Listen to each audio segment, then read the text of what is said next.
আমি হিজলা থেকে আজিজ শাহিন, নেক্সট বাংলাদেশ 24।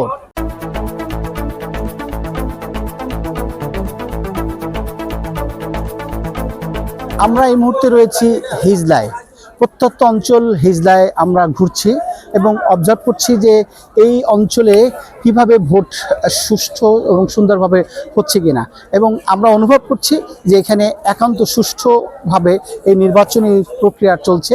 এখানের বুথগুলোতে সঠিক যা ইনস্ট্রুমেন্টস চলে এসেছে এবং এখানের যে যারা ভোটার রয়েছে তারা চমৎকারভাবে ভোট প্রদান করছে এবং এখানের ভোটারের সংখ্যাও পর্যাপ্ত রয়েছে। এখানে মেয়েরা তাদের নিরাপদে ভোট দিচ্ছে, এই পাশে পুরুষ যারা রয়েছেন তারাও নিরাপদে ভোট দিচ্ছেন এবং এই সেন্টারটিকে যে পরিমাণ আন্তরিকতা দেখা যাচ্ছে, আমি মনে হচ্ছে যে এখানে সুষ্ঠু নির্বাচন হচ্ছে।